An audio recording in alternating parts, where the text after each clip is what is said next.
নমস্কার, রাধে রাধে।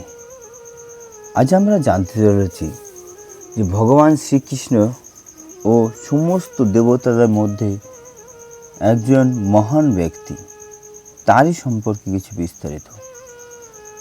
নারদমণি, এই নারদমণির মহাকাব্য। নারদমণি কে ছিল, তারই কিছু অংশ তোমাদের এই ভিডিওটি থেকে যদি ভালো লাগে তাহলে একটু লাইক, কমেন্ট ও সাবস্ক্রাইব করবে এবং সম্পূর্ণ ভিডিওটা শ্রবণ করবে, দেখবে। আশা করি তোমাদের একটু ভালো লাগবে। আজ শুরু করছি নারদমণির মহাকাব্য জীবন কথা, প্রথম পর্ব, আদিযুগ ও জন্ম রহস্য। আচ্ছা, নারদমণির মহাকাব্যের গল্প থেকে প্রথম পর্ব। সৃষ্টির আদির এক রহস্যময় জন্ম, অতীতে অতল অন্ধকারে। যখন সৃষ্টি ও সময়ের সূচনা মাত্র, তখন সমগ্র ব্রহ্মাণ্ড নিস্তব্ধ। না ছিল আলো, না শব্দ, না প্রাণের স্পন্দন। সেই অসীম শূন্যতাকে মাঝে একমাত্র বিরাজ করেছিলেন পরম সত্তা ব্রহ্মা।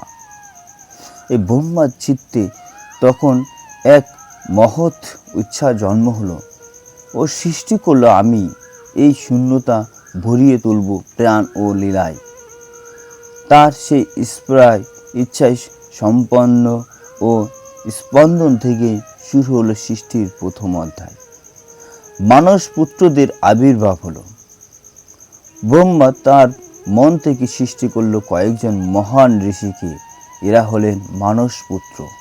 তাদের মধ্যে ছিলেন মরীচ, অত্রি ও পুলস্ত ও বশিষ্ঠ এবং এক বিশেষ আত্মা যার নাম হলো নারদ।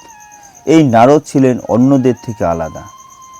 যেখানে অন্য ঋষিরা সৃষ্টির নিয়মে ও ধর্ম প্রতিষ্ঠানে মন দিলেন, সেখানে নারদদের মনে জেগে উঠল এক অন্য তৃষ্ণা। আমি জানতে চাই ভগবানের প্রকৃত স্বরূপ কি। প্রথম সুর, প্রথম ভক্তি। নারদের হাতে তখন এক দিব্য বীণা মোহিত। তিনি প্রথমবার তার ছুঁয়ে উচ্চারণ করলেন নারায়ণ নারায়ণ। এই শব্দ শুধু শব্দ ছিল না, এই ছিল সৃষ্টির প্রথম ভক্তির সঙ্গীত। দেবতার গন্ধর্ব ঋষিরা বিস্ময়ে তাকিয়ে রইলেন, কারণ তারা বুঝতে পারলেন এই ঋষি শুধু জ্ঞানী নন, তিনি ভক্তির জীবন্ত রূপ। ত্রিলোকের যাত্রার সূচনা। নারদ চির স্থির থাকতে পারতেন না। তার আত্মা ছিল মুক্ত পাখির মতো। তিনি ঘুরে বেড়াতে লাগলেন স্বর্গলোক, মর্ত্যলোক, পাতাল লোক। প্রত্যেক স্থানে তিনি একটাই কাজ করতেন, ভগবানের নাম জড়িয়ে দেওয়া।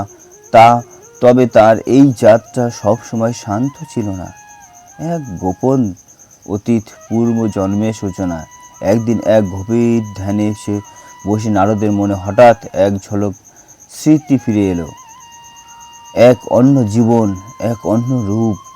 তিনি দেখলেন তিনি কোনো ঋষি নন, কোনো দেবতাও নন। তিনি একজন সাধারণ শিশু, এক দরিদ্র দাসীর সন্তান। দাসী পুত্রের জীবন সে ছোট্ট, সে ছিল, তার জীবনে ছিল অনেক কষ্ট ভরা। তার মা দিন রাত কাজ করতেন আর সে এক কোণে বসে ভাবত জীবনের মানেটা কি। এক বর্ষার কিছু মহান সাধু তাদের আশ্রয়ে এলেন। তারা ছিলেন পরম ভক্ত, ঈশ্বরের প্রেমের মগ্ন।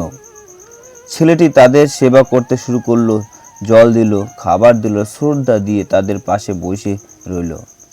সৎ সঙ্গের আসল শক্তি। সাধুরা প্রতিদিন ভগবানের কীর্তন করতেন, বিষ্ণু এর লীলা, প্রেম, দয়া। ছেলেটি শুনতে শুনতে বদলে যেতে লাগলো। তার মনে জন্ম নিল এক অদ্ভুত শান্তি, এক অজানা আনন্দ। এটাই ছিল সৎসঙ্গের শক্তি। জীবনের প্রথম আঘাত। একদিন হঠাৎ তার মা মারা গেলেন। ছেলেটি একা হয়ে গেল পৃথিবীতে, কিন্তু সে ভেঙে পড়ল না। সে ভাবল, এই পৃথিবীতে কেউ আমার নয়, তবে ঈশ্বর আছেন। জঙ্গলে তপস্যা করতে শুরু করলেন। সে চলে গেল এক গভীর বনে, বসে পড়ল এক নির্জন বৃক্ষতলে। দিন যায়, রাত যায়, সে শুধু একটাই নাম জপ করে, নারায়ণ নারায়ণ। তার শরীর দুর্বল হয়ে পড়ে, কিন্তু তার মন আরও শক্তিশালী হয়। ঈশ্বরের প্রথম দর্শন হলো একদিন হঠাৎ চারপাশে আলো ভরে গেল। তার সামনে প্রকাশ পেল এক দিব্য পুরুষ, চোখে অসীম করুণা, মুখে মৃদু হাসি। তিনি ছিলেন স্বয়ং ভগবান। ছেলেটি কাঁদতে লাগলো, প্রভু, আমাকে ছেড়ে যেও না। কিন্তু সেই শরীর রূপ ধীরে ধীরে মিলিয়ে গেল। পরবর্তী জন্মে ঈশ্বরের সেই এক ঝলকে দর্শনই তার জীবন বদলে দিল। মৃত্যুর পর সে আরও সাধারণ মানুষ হইল না, সে জন্ম নিল দেবঋষি হিসাবে। সে হয়ে উঠল নারদমণি। প্রথম 1 নম্বর পর্বর শেষ শিক্ষা হলো এই। প্রথম অধ্যায়ে আমাদের শেখায় জন্ম নাই, ভক্তি মানুষের প্রগতি পরিচয়। সৎসঙ্গ জীবন বদলে দেয়, কষ্টই অনেক সময় ঈশ্বরের পথে নিয়ে যায়। পরবর্তীতে পূর্বে কি আছে, পূর্বে তুমি জানতে পারবে।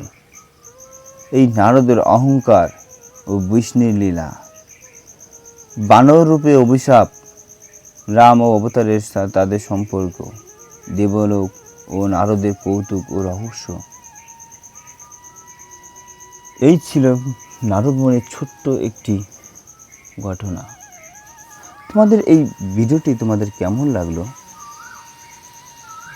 কমেন্ট করে জানাবে। ভিডিওটি সম্পূর্ণ শ্রবণ করবে, লাইক, কমেন্ট ও সাবস্ক্রাইব করবে। রাধে রাধে।